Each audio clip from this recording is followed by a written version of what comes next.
Make it part of your morning to decide to forgive people in advance. Ask God to help you forgive people in advance, because your boss is going to do the stuff your boss does again. Your mom's going to say that thing again that she says. Like, people in traffic are going to do that stuff again. The people online are going to do that stuff again. The people in that political party you don't like, or both of them, are going to do that thing again. Ask to forgive in advance and have a heart and just a posture of forgiveness at the beginning of the day. I know I'm going to be dealing with humans who are broken. I know what humans are like. I'm not going to be caught surprised again. I'm going to forgive people in light of what you have done for me. I'm not going to be the unmerciful servant who is forgiven for much and won't turn around and forgive. I'm going to do this as an act of worship to you, Lord.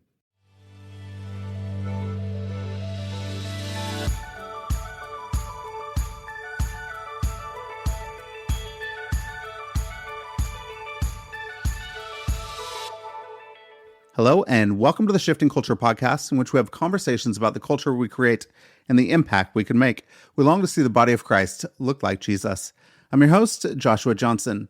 You know, offense is everywhere right now, and not just in the culture war stuff. It's in our friendships, our churches, our family group chats. We've normalized carrying it. We've even theologized it, calling it righteous anger, as if holding a grudge is somehow faithful, as if staying mad is what justice actually requires. Well, Brant Hansen has spent years pushing back on that. He grew up in a genuinely traumatic home, a pastor father who was violent and unfaithful and terrifying. And he'd had to decide whether that was going to define the rest of his life. What he found, digging into scripture and neuroscience and the lives of people like MLK and Bonhoeffer, is that the permission we give ourselves to stay angry might be the most dangerous thing that we do. Not just spiritually, physically, the cortisol, the chronic stress, the way we age around our grievances. Jesus telling us to forgive our enemies turns out to be less a moral demand and more a description of how we're actually made. Brant is the author of Living Unoffended, and this conversation is amazing. We talk about the myth of righteous human anger, what the church's stage culture has to do with all of this, and what it actually looks like to stop being shocked by the nature of people, including ourselves. What would it mean to stop carrying this anger around? What would it mean to learn how to forgive? So join us as we find out. This is my conversation with Brant Hansen. Well, Brant, welcome to Shifting Culture. Excited to have you on. Thanks for joining me. I'm honored to be here. I will note, for people who do see this on video, that I do have a bunch of garbage behind me. I was hoping I could blur it, but I can't. So, get reality. It's all too real. It is. It feels like probably a metaphor for life, and Right. we try to hide things. We try to blur it, make sure people don't see it. But eventually, what we try to hide is going to come out, and things will be exposed. Well, if you even want to see more, I think there's Trash Can and there's some books and stuff. So it's all there. It's all out there. Perfect. We're going to be talking about living unoffended. So offense, it's a big theme. It's something that you've been talking about and thinking about for a long time. Where did offense really start to rub against you, and you started to realize that holding on to offenses is actually destroying you, or it's not good for you at all? Well, in the interest of, again, not blurring my background, I'm going to tell you about growing up very briefly in the home of a very dysfunctional, traumatic pastor. Like, he cheated on my mom. He was a big guy. He was prone to violence. I thought he was going to kill us. He was very fundamental preaching. So we grew up with that, my brother and I both. And it's the kind of thing, he died a couple months ago. So now I can talk about it more, I feel like. But it's the kind of thing I had to decide, like, this, it was so bad, like, this could define me the rest of my life. I could be living in reaction to this the rest of my life, and it would be justified on the surface. You'd be like, well, of course you would. Like, you went through it, and it wasn't just childhood. It's like our entire adulthoods too were haunted by this guy. So that was my experience, 100% of my experience with church and stuff growing up. And all the Christian stuff, the Bible, Jesus, all of that was wrapped up in my dad and horror. So I wondered, am I supposed to be angry about this the rest of my life? Because it seems like something you could be. And then what about all the other things in the news, all the evil that goes on in the world, all the other stuff I've seen? Are we just supposed to carry this anger to the grave because we're taught righteous anger is a thing and we're supposed to hold on to that? And it's good to be righteously angry. And I don't think that's true anymore. And having studied it and tried to find it in the Bible, and to my great shock, it's not in there about human righteous anger. It doesn't exist in the Bible. So that's counterintuitive, but that's where I'm coming from when I write about anger and forgiveness and loving our enemies and whatnot. Well, I want to push on righteous anger. Where did it come from, and why is it a category that we want to hold on to? Well, I think we like our anger at one level. It literally feels good to be righteous, right? Like we'll justify anything. We know that humans will do that. But the problem is, and Dallas Willard said this, is like anger is actually American Christians' biggest problem because they're not taught out of it. So we interpret righteous anger, which is in the Bible. Righteous anger is in the Bible. It's God's anger. His anger is righteous. Jesus' anger is righteous. They're not sinners. They can be trusted with anger. You know what? They can be trusted with vengeance too. We can't. There's some things that happens. Like we're equipped with the fight or flight response. It happens. It's not anger in and of itself. It's not a sin in and of itself to experience anger, but the right to hold on to it, dress it up, call it righteous. That's not in the Bible. It's deadly, actually, to hold on to it. So we're not taught out of it. There have been some thinkers through time, of course, who've realized this, and I'm hardly the first person. It's like Martin Luther King Jr. I mentioned, like his theology was that he's not allowed to hold on to anger because he's a sinner and he has to forgive his enemies. Same thing with Dietrich Bonhoeffer. Bonhoeffer said Jesus knows nothing of a difference between righteous and unrighteous anger for humans. He doesn't do that. But again, we're not taught out of it. And so you've got a bunch of Christians, unfortunately, who are angry just about different stuff. You do delineate anger and action, and that they are a little bit different. How do we not have like the emotion of anger help lead us, but maybe have that point us to what is happening, what's the problem, and lead us to action? Yeah, well, I think understanding anger is a reaction. It's a normal reaction to perceived threat. So that's the fight or flight response. So other creatures on the planet have this too, and it's good for survival. The problem is humans are quite unique, both about anxiety and anger, where we can perceive threat where it doesn't even exist. So when Jesus is telling us to be like the birds of the air, they're not borrowing trouble from next week. That's quite true. We know this from endocrinologists. Like only humans get stress ulcers.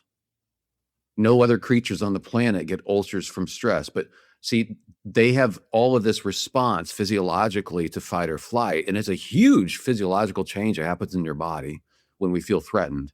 Your cortisol spikes, your adrenaline spikes, your blood pressure, your body temperature changes. There's systems that start to shut down.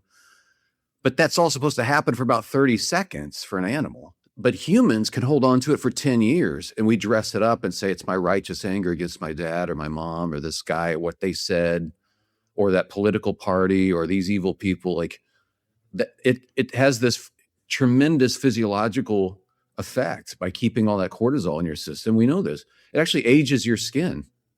It breaks down your collagen. It causes heart disease. It causes people to die quicker. It makes you put on weight. So like everything that Jesus tells us, when I'm talking about this stuff, I'm actually approaching it like Jesus is a genius. He knows how we're made. When he's telling us to love our enemies and pray for people who persecute us, that's for us. It's a better way of living. And so the response to anger for me has to be, okay, why do I feel threatened? And I have to be praying for the people, for literally praying for blessings on their head, like that God would bless them and their family, that they would be at peace. If somebody cuts me off, it's a good opportunity on the road to pray for somebody. Like that means I'll get to work or I'll get where I'm going. I will be happy. I'm not going to be angry. Like praying for your enemies is the way to approach this, and actually forgiving people, not because they deserve it. Most people will never apologize. They'll never deserve your forgiveness. But you don't forgive them because they deserve it. You forgive because you didn't deserve it. Like you're responding to what God has done for you. This is the resource that we have as believers to live a life of radical forgiveness and to not be shocked continually by the nature of man, that people are jerks. Like that's on us. At some point, if you're still mad in traffic, like after 30 years of driving, you may want to go, like, humans are messed up. Who knew? I'll be darned. I mean, I see a lot of anger in the spaces, especially around church and around Christianity, because we have this expectation of people within that say, hey, I am a Christian or I'm a follower of Jesus, that they would be righteous, that their fruits would be the fruit of the Spirit, right? They would actually see that. And when it doesn't come to pass, I see a lot of people angry out of it. For somebody like you who grew up in a place and you saw the underbelly of what your dad was doing, and it was messed up. How do you see unrighteousness, things within the church happen, and not hold on to that anger? Like, how do we deal with that as a collective, as a church? Okay, well, I do have a few thoughts on that. Obviously, because I started having thoughts on it. I was like 4 years old. So the hypocrisy thing, the reason I'm a believer in large part is I love how Jesus deals with it. It'd be one thing if Jesus didn't talk about this, right? But he does head on, and he blasts doing religious stuff to be seen by other people. That's what hypocrisy is. It's not just being inconsistent. Because I'll hear some people go, well, everybody's a hypocrite, really. I mean, come on, we've all said stuff and then not followed through. Like, that doesn't make you a hypocrite in Jesus' sense of the word. That makes you a sinner, maybe. We're all sinners, but a hypocrite's a stage actor. And you're doing things to be seen by men. You're praying to be seen by men. You're doing your good stuff. I'm for the poor. I love the poor. And I'm an activist to be seen by people. Like, that's hypocrisy. I love how Jesus calls that out. And I'm not surprised when a church structure, honestly, that's based on stages and platform, literally, a pulpit just means a stage. There's no pulpits in the Bible. We did that. We borrowed that from Greek theater. Like, we make stages and platforms and spotlights and holograms and laser shows and smoke bombs and stuff on stage. Like, who do you think's going to show up on a stage like that? Like, do you not suspect that there might be some stage actors that are attracted to stages? I'm not surprised by that. I'm in Christian media. I see it all the time. Like, I don't expect the Christian artists that I deal with. Like, some of them are just wonderful, deep people, but some of them are like, I just want to be on stage, man. So again, should I be shocked at the nature of man? Should I be shocked again and again that there are people who will use, if there's prestige to be found, if there's money to be found, if there's sex to be found, if people can use whatever they can to get to that? I'm not surprised. I'm not surprised at all. So then how do we then start to delineate the stage and stage acting into Jesus and following Jesus, and have maybe a discernment and help groups of people or small groups of people to actually follow the ways of Jesus?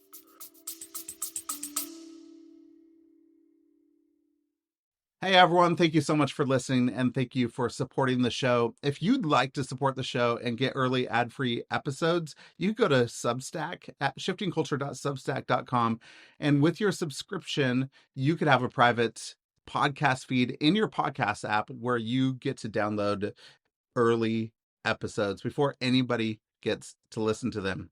You could also support the show by going to the support the show link at the bottom of the show notes in the app that you're using right now. That goes to a page that supports the work my wife and I do around the world. That donation is also tax deductible. So if you want a tax deductible donation, you could go there. Or if you want to support the show by leaving a rating and review on Apple Podcasts or Spotify, that really helps new listeners find the show as well. So thank you so much for listening. Thank you for your support. And thank you so much for supporting this work so that we could see the body of Christ look more like Jesus. Well, that's a great question. I'm trying to unlearn the whole scaling pressure. Like we're in America, this is what we do. We build businesses, we're entrepreneurial, we're enterprising. Like we build, something's going to be alive. It has to grow, right? Yeah, it does. It has to grow. The living things grow. But the fruit of the Spirit is love, joy, peace. Are those things growing? And we have totally, this is true. Like, I'm sure I'm not the first person to opine about this on your thing, but like we have completely mistaken. I heard a guy just last week, I don't want to say who it was, but it was a big ministry scandal or whatever. The guy was a big faker. Okay. He was doing like fake prophecy stuff. But they said, hey, you know what? You can't argue with the fruit. And by fruit, they meant, look, he's got 7,000 people showing up to see him. They meant the business. Right. That's what they meant. Yeah. So we need to go, that's not actually fruit. You can't be abusing people off the stage and say, yeah, but look at the fruit. Like, no, the abuse is the fruit. My dad's philandering was the fruit, the terror, the violence. That's the fruit. It wasn't love, joy, peace. But he could be impressive on stage. So I think a fundamental reevaluation of what matters. This is just wisdom. Like what should we value and what shouldn't we? Like I'm really impressed by faithfulness now. I'm impressed by a faithful person. You keep doing your thing. If it doesn't grow, you started leading a middle school boys group 40 years ago and you're still doing it. It's the same group, same size group. That's impressive, right? Because it's the faithfulness thing. But we're so like swimming in this water of everything has to scale and get bigger that we can't see it. And we see hypocrites and we see stage actors. We get angry. We hold on to that anger. You're calling for forgiveness is something to let go of that anger and to walk us forward. How does forgiveness not just say, you get to continue to do what you get to do, and I'm just going to forget about it and move on? Yeah. Well, that's a great point, because when I'm talking about forgiveness, I'm not talking about forgetting. I'm saying that forgiveness, rightly understood, means putting away this right to anger, this right to revenge, this right to hold on to anger against somebody. You can still have boundaries, right? So I even tell people, like, the way of Jesus, like, if they're like, well, I have to stay in this abusive relationship, I guess, if I have to forgive everybody. It's like, no. Forgiveness doesn't mean you don't have boundaries. But if you don't forgive someone, the way I'm talking about it, you are staying in relationship with them in your head for the rest of your life. This forgiveness I'm talking about is actual freedom. And what it will free you to do as well, when you have prayed for an enemy, you prayed for somebody who's terrible, clearly is wrong, up to no good. You start to root for them spiritually. And then when you confront them to do the right thing to protect people, you'll do it in a better way. It won't be out of an ego way, or I'm going to crush this person. But it doesn't mean you stop defending people or doing the right thing. And I encourage people that way too, because they're like, well, we have to get mad to fight injustice. Like, no, actually, you're not called to get mad. You're actually called to do something about it. So, but because we call it righteous anger, we think we have done something about, like, hey, I got really mad about that thing. I'm really mad. You should be mad, or you should be angry, or I'm angry. Like, but you haven't actually done anything. And when it comes to doing something to address injustice, you'll do it better without anger, because anger clouds your judgment. So this way of Jesus, of praying for your enemies, Father, forgive them, for they know not what they're doing. It doesn't mean you have no boundaries, but it does mean you'll be very clear-eyed and clear-headed about how you go about doing the right thing. Do you have a story or an example to help unpack that a little bit? Yeah, I probably have a bunch, but one I enjoy telling is because you knew this was going to happen. When I came out with a book about this called Unoffendable, you're like, oh, okay, somebody's going to do something. And they did. We lived in Midtown Harrisburg, which is we loved it, but it's a high crime area.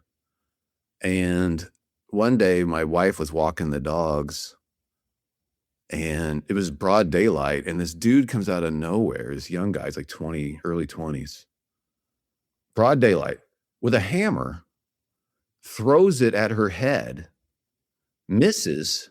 She goes to pick up the hammer. She's like, what in the world? And he comes running after her to get the hammer. She's like, I'm going to be beaten to death. So she chucks the hammer out of the way. He grabs her around the neck and throws her around a little bit and then throws her on the ground and then runs off. She calls me. She's upset. Obviously, she's called the police and everything. The wild thing is we lived like in a brownstone or a little townhouse. It's right on the streets. There's no front yard. It's just sidewalk. And the dude keeps walking past our house every day. My wife would be like sitting by the window and there he goes again. So I followed him to his house and called the police again. Like, I don't know why he hasn't been arrested yet. Like, here he is. Here's a photo of him. Here's his address. I'm watching him right now. I called the mayor's office. I called everybody and he's still out on the street. Like somebody on the same street then got killed. They got hit in the back of the head by something on that same street. So I was like, okay, we've been praying for this dude, but he's got to be arrested. So no lie, I put on my little sport coat one morning and I told my wife, I'm going to go downtown and I'm not coming back till he's arrested. I don't even know where to go. I'm going to find the mayor's office. I'm not leaving. Like I've tried to call, I've done all this stuff. And I didn't know where to go. I parked in downtown. There's state buildings with official seals on it and stuff, and there's city stuff. So I went in the wrong building a few times. And then I walked in a building. I kid you not. I had no idea. I walked in the building. In the lobby, as I walked in, was a press conference with the mayor and the chief of police and the chief detective. And they were talking about crime in Midtown and how they needed the public to come forward with information because they can't do it on their own. Like we need help. And I walked in behind the reporters. I had no idea like what's going on. And there's all the people I needed to talk to. They're actually doing the press conference. And it was towards the end of the press conference. And then they said, any other questions? And I'm like, I raised my hand. I was like, yeah, I got a question. So you can actually watch this on YouTube. I think the headline is something like area man crashes press conference or something. I wasn't angry, but I was very direct. And I said, well, you'd like help from the public. Why haven't you arrested the man who attacked my wife? And all the cameras then like swung around onto me. They're like, whoa, wait a second. This is interesting. And the mayor said, well, we'd like to talk about this in private. I said, you had your chance to do that. I've called your office. I've called your office we're going to talk about it now. I gave you his address. I gave you a photo. You say you want help, and now someone's been killed, but you never arrested this guy who tried to assault my wife. Yeah. And again, they said, well, this is not something for the media. We need to talk about it privately. It's like, no, it is something for the media now. You made sure that would happen. So we're going to talk about it now. And when people saw that on the news, I had neighbors. I was like a hero or something, but the funny thing was they commented on how calm I was, but how I wasn't going to drop it. And so that's a long story. I'm sorry about that, but it's just such a direct like application of this where I've prayed for the mayor. I've prayed for these people. I've prayed for this guy who was subsequently arrested like an hour later, by the way. They said it was a bookkeeping issue. I don't understand, but whatever. And we continue to pray for him. And I hope he's like, my guess is there's a drug issue and stuff, but he's a young guy, just rooting for him. My wife and I both. But yeah, I think I approach that differently because I've been practicing this thing. And you do have to practice this forgiveness thing. It is a practice and it gets easier over time. You have to do it, but then it becomes more second nature in the moment. I mean, practicing that, I think when I think of forgiveness, I think of, it's all on me. But you mentioned, I don't know, maybe 8 to 10 times during your story about praying for different people. And prayer was essential in the forgiveness part and in the non-anxious parts. And you were calm in the middle of it. How does prayer help? How does our connection with God help us forgive? Well, when you do something for somebody, your heart changes for them. There's actually a cognitive bias that's named as the Benjamin Franklin effect even. He wanted to borrow a book from a guy who was a political enemy. because he knew if the guy did him a favor, that guy would feel more compassion for him. So that's just how us humans work. And I think the genius of the way of Jesus, of course, he knows all of this, how we work better than anybody ever. But he knows that when we do something for somebody, our heart starts to change and lean toward them. If you ever do that, you've got somebody at work who bugs you and you do something kind for them, and you'll suddenly your own heart changes. And I think the same thing goes with prayer. When somebody cuts me off and I'm praying, Lord, let them have a great day somehow. It feels like they're toxic or they're not at peace or something. Like, let there be peace in that guy's home. Maybe it's the first time someone's ever prayed for him. But I've just gone. You know this is true. Like, as soon as you do that, your own blood pressure drops in real time. Your heart starts to root for this person. So that's the change we're talking about, where we're being formed by obeying the stuff that Jesus told us to do. We're finding freedom, the freedom that sets, like, you'll know the truth and the truth will set you free. That doesn't stand on its own. It's right before that. He talks about, if you do what I say, you're my disciples, and then you'll know the truth and the truth will set you free. But you have to actually do this stuff.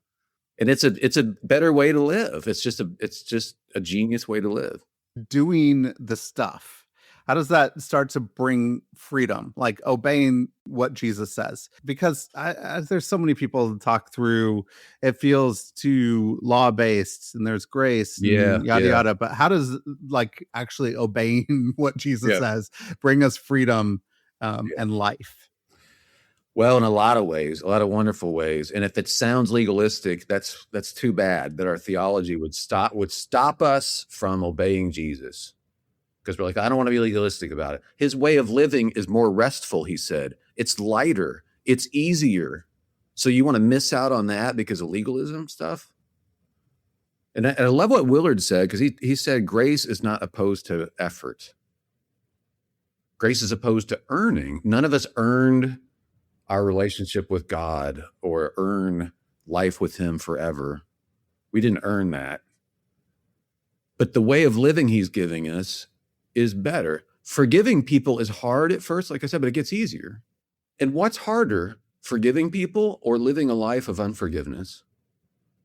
You tell me. One of them's a shorter life, I'll tell you that. So it brings freedom in a billion ways. Everything Jesus tells us to do actually brings us freedom if we do it.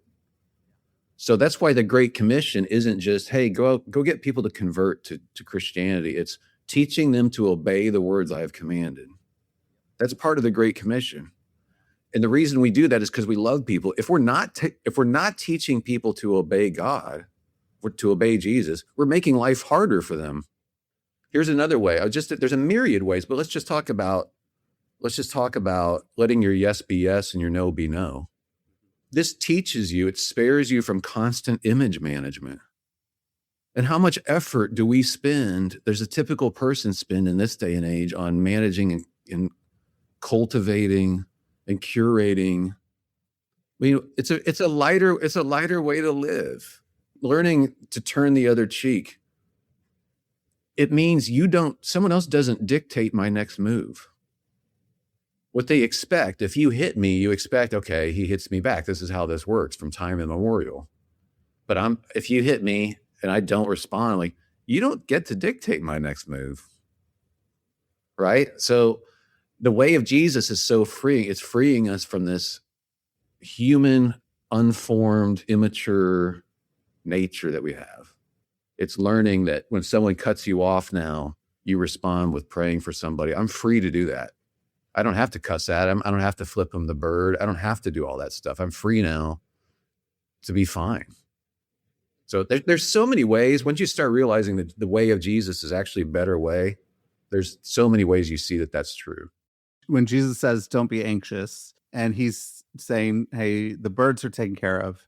We have a lot of worry. I mean, we're holding on to anger, but we also hold on to worry and other things that bring about anxiety in our life, that then we're holding on to different things. What does it look like for you as you're just walking through being a non-anxious presence to Yeah. being calm, knowing that in the midst of really a it seems to be a very heavy season in this world where there's a lot of dehumanization and really things to be worried about. There's skyrocketing, prices, grocery prices, Oh, gas tons of prices, stuff. things Yeah. we can't. I'm worried about, hey, how am I going to pay my next bill?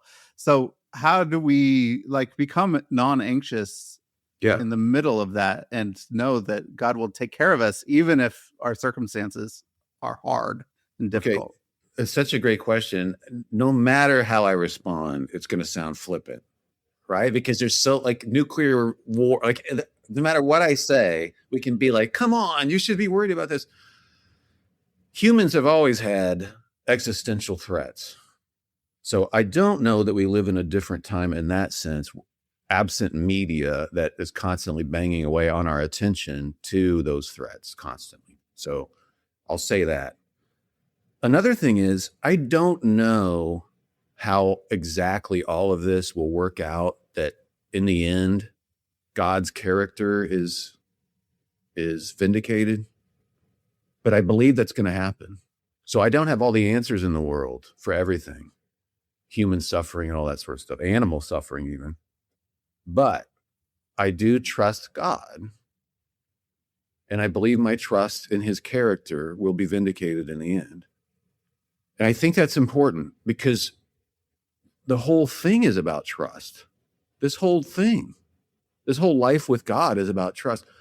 The word in the Greek that gets translated faith in the New Testament, and we love the word faith, the Hall of Fame of faith, faith, Lutheran faith. I have faith. I'm a person of faith. We love all that stuff. It just means trust. It's the same word. But trust Lutheran Church sounds a little too like I'm a person of, I just trust God, man. I have to trust his character. It doesn't sound as stately or something. But he keeps telling us to trust him. Like, you'll see this stuff, you'll go through this stuff. In this world, you will have troubles, but be of good cheer. I've overcome the world. And I think he's saying, you can trust me. I know how this ends. Trust me. So the Hall of Fame in Hebrews is the Hall of Fame of people who just really trusted God. It's the Hall of Trust. It's the same word in the Greek. It's pistis. It's the same word. But it's just trusting him. Do I trust his character or not? When he took the disciples out on the boat and tested them, that was his idea to go out on the boats, by the way. And he knew the storm was coming. He brought a cushion with him, apparently, just to prove a point. I'm going to sleep through this. I want to see how you guys handle this. And they freaked out. And he's like, hey, what happened to the trust? And the one other story, when I was writing about this one time, I noticed something in Acts I'd never even noticed before. It's so funny that there's a story at the end of Acts where Paul is on a ship with 275 people, it says. That's the exact number of people on a ship. And there's another big storm, and everybody knows that they are going to die. It's even the captains of the ship, the staff, the crew, these salty sea hands, whatever, they know we're doomed. There's only one guy on the ship who's cool with it. He's fine. It's Paul. Because Paul had told him, or that God had told him through an angel, that everybody was going to be okay.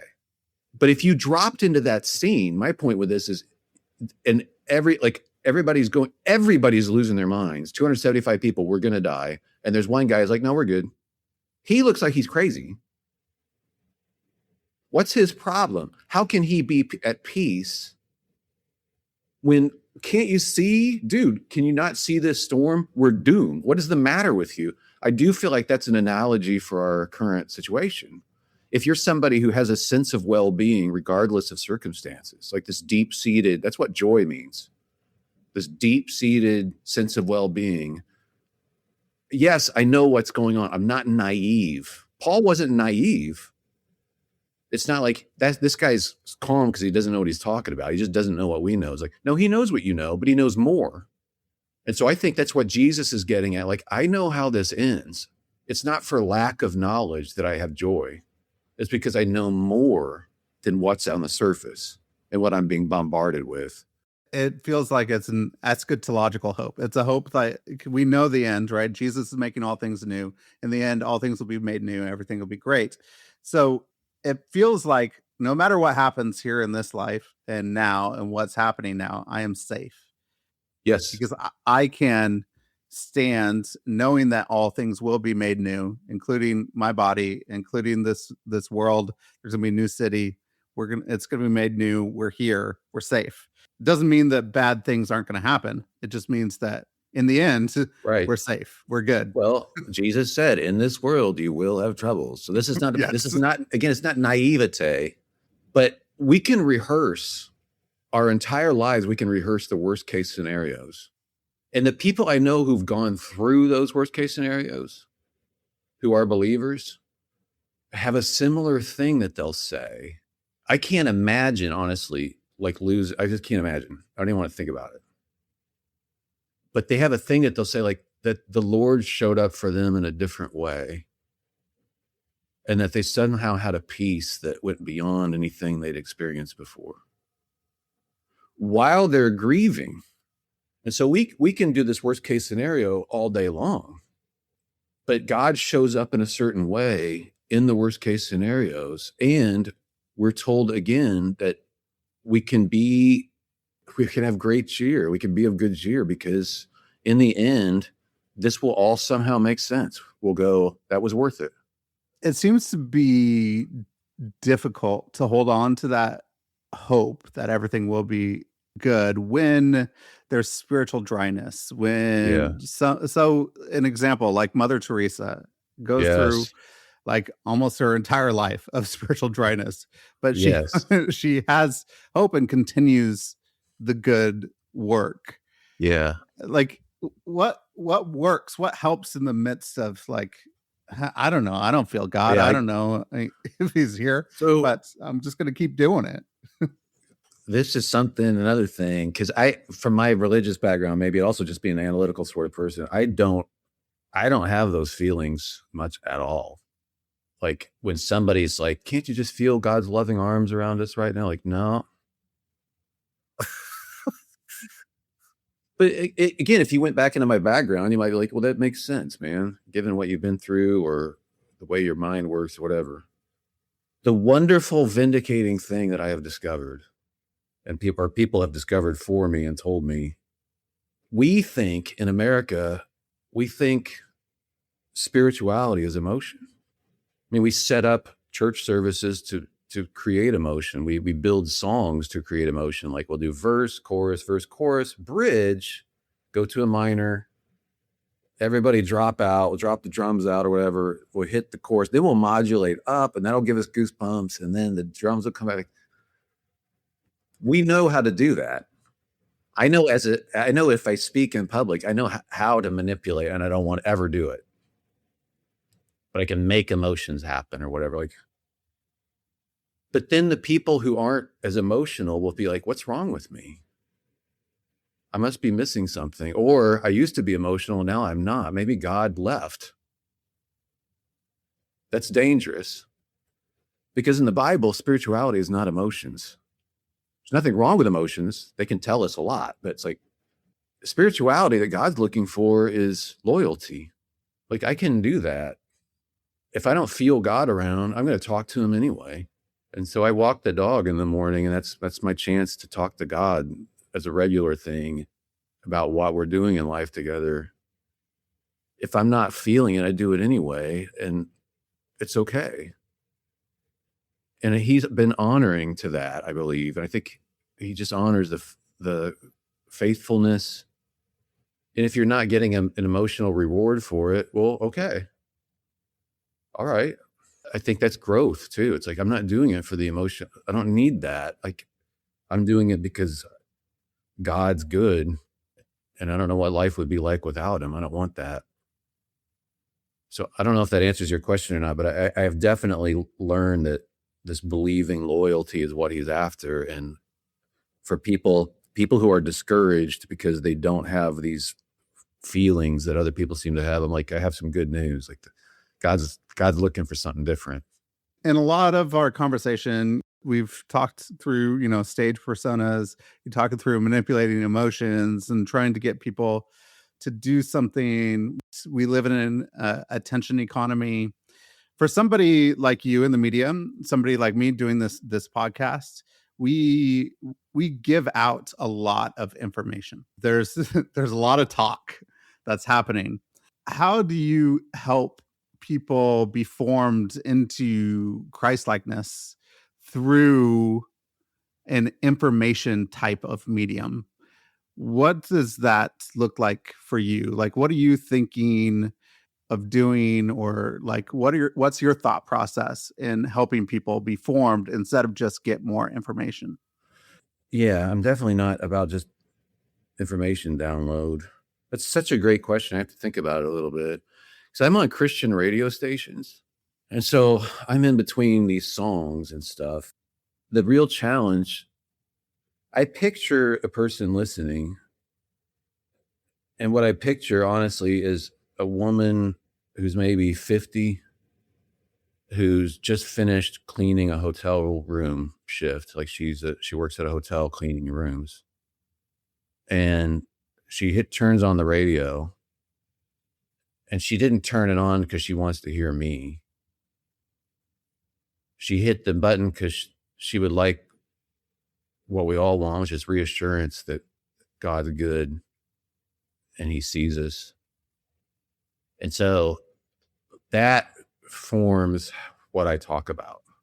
So I'm not trying in that moment, not via Christian radio, because of the room that people are walking in this room, and I feel like I've got 45 seconds. What can I say that will make her go, I want to know God more. He's so good. And so it necessarily isn't an information download thing. People, I know Daniel Kahneman said this, the cognitive psychiatrist, but like humans are forgetting machines. We need to be reminded of stuff. So it's not always just new information. Although I do like writing about new ways of thinking about stuff. But most of the time I'm trying to remind people of stuff they already knew or hoped was true. So there's a lot there. I bet you would understand this. You're so insightful, but like, that's quite a challenge, and it's fun.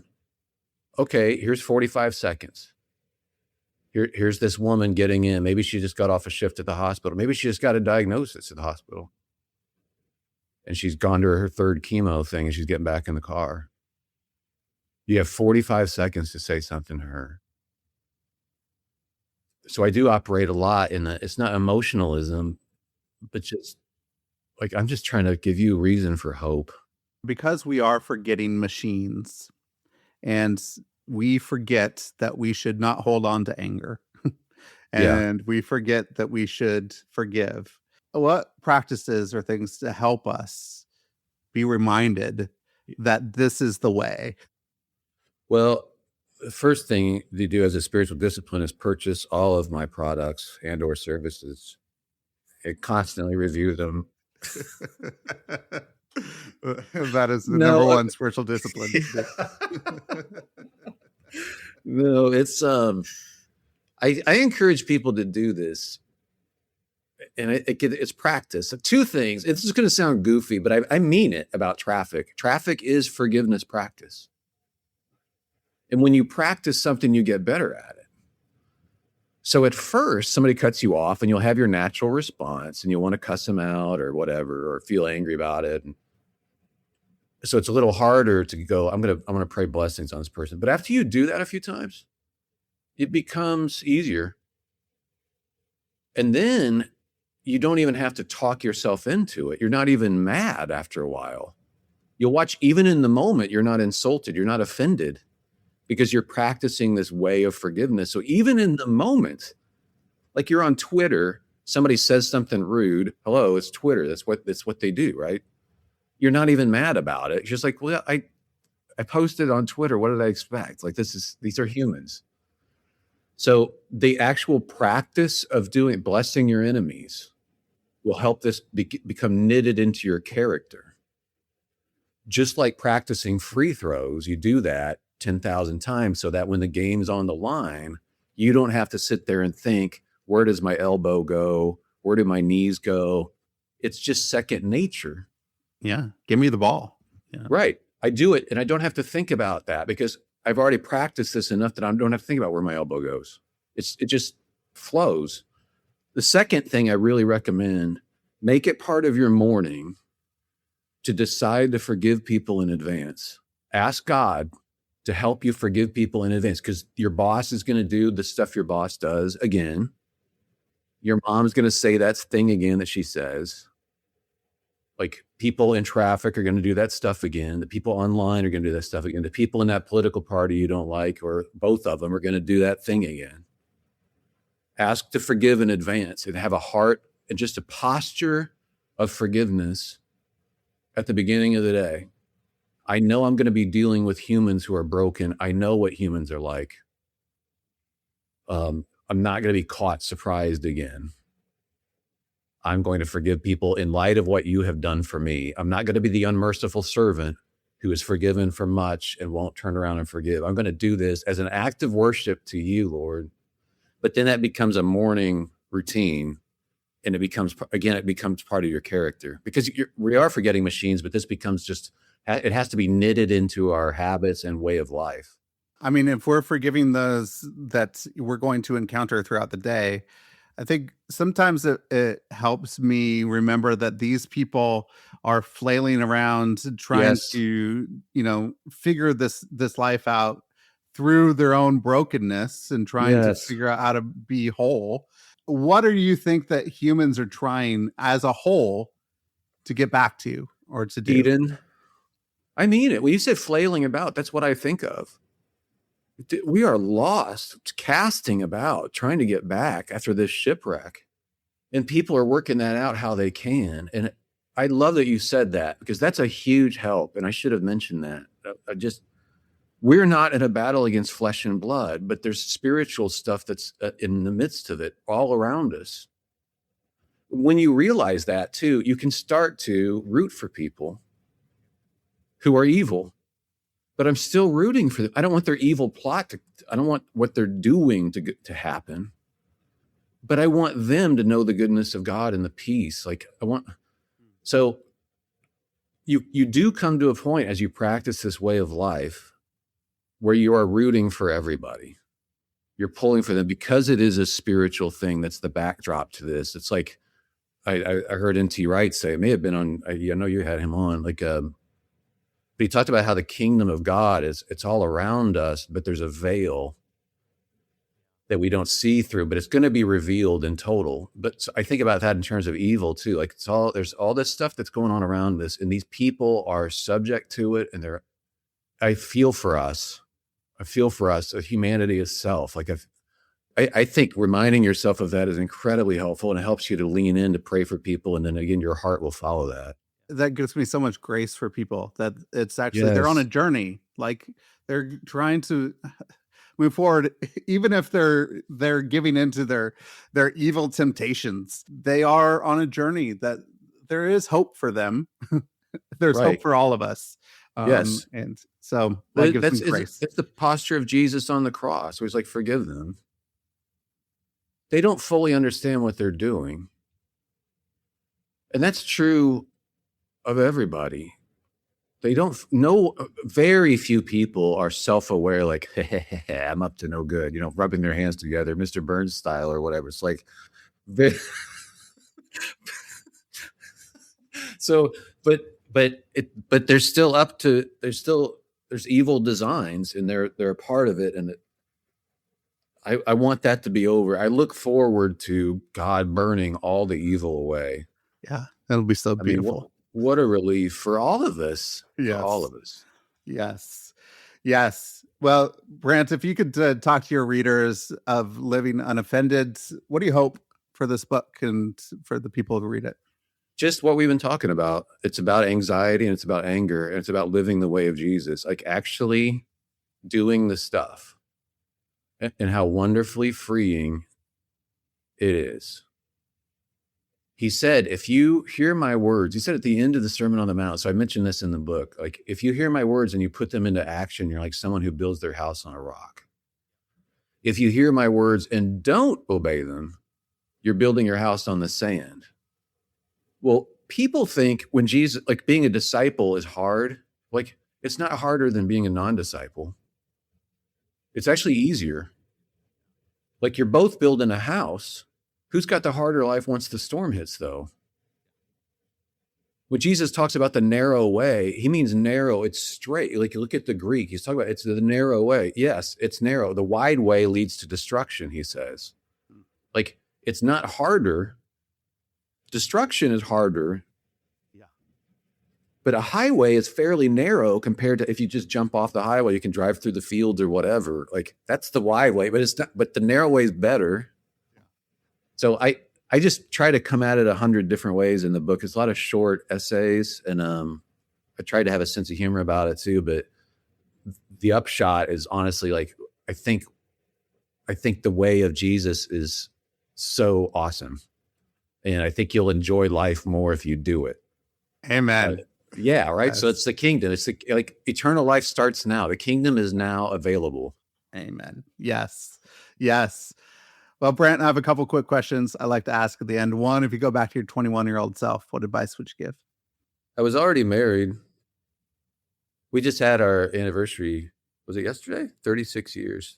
Wow. Congrats. Thanks. So this isn't the biggest piece of advice. But it's related to marriage. I'd tell my younger self to watch his tone of voice with his wife. So like we think as guys, a lot of times we think we're arguing and we're not raising our voices. We're just being very pointed and logical. And we're stating like, you just said this. So I'm having a hard time interpreting how you would, like, I'm not yelling, but women hear things differently. It's even their auditory. It's just their ears are different. Yeah. They're primed to hear certain things. And our voices, we don't realize can be very threatening. We have big voices that can scare off predators even. And I'm here to make my wife feel secure. So I would tell my 21-year-old self that, like, your role is to make your wife feel secure, not insecure. And if you're the threat, you're the problem. You're supposed to be a source of security. And when you do that, your wife will be really attracted to you. And when you don't do it, she won't be. Yeah. So I wish I'd learned that a long time ago. That's good. That's really good. Anything you've been reading or watching lately you could recommend? Ian McGilchrist. The book is called The Matter with Things. I'm on page 1009. It is very lengthy, but I'm telling you, it's the most important book I have read ever outside of the Bible. I will never see the world the same way again. And if you think I'm exaggerating, read the reviews of this. This is an Oxford scholar, retired professor, neurologist, and philosopher. And the way he views the world and the way the Western mind views the world are so different. And he's so brilliant about it as a scientist, about what science actually knows, how life even works. Like once you see what he's talking about, you can't unsee it. I cannot recommend that enough. I think you would love it. Yeah. But yeah, check out the reviews and stuff, because honestly, you'll see other people going, "Oh my goodness." Yeah. Exciting. So yeah, incredible. Oh, that's good. Great. Well, yes, Living Unoffended will be out in June 9th. Is that right? Yeah. June 9th, anywhere books are sold. And so go and get that and all of Brant's other books. If you want the number one spiritual discipline out there, you get all of his his works. Sure, yeah. and walk through that. But this is fantastic. This is a synthesis of a lot of your works in the past, and just to bring it down into smaller essays, bite-sized chunks. There's some new chapters that are fantastic, and you get some doodles, which are great too. And so don't forget the doodles, because they actually help. So when you bring things down into those simple forms, it actually helps us figure out, oh, this is actually a step that I can take. So it's really good. Um, Brant, how can people connect with you and what you're doing? Where would you like to point people to? I have a podcast called Brant and Sherry Oddcast. You can find that. I also do a podcast now called Living Unoffended. And it's literally just it's a weekly reminder about walking out this thing where we love our enemies and how to do it. Excellent. So good. Yeah, that'd be great. Look it up. And thanks for all the great questions, man. You're like really good at this. So, well, thank you. It was fantastic. I loved talking to you. So it was great. So thanks so much, Brant. Thanks, man.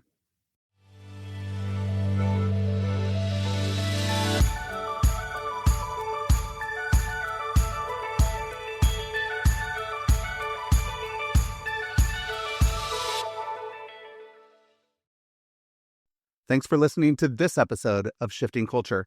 This show was edited and produced by me, Joshua Johnson, at Shifting Culture Productions. If you're enjoying the conversations, consider supporting the work by subscribing at shiftingculture.substack.com. For as little as $5 a month, you'll get ad-free early access episodes and other exclusive content delivered straight to your inbox.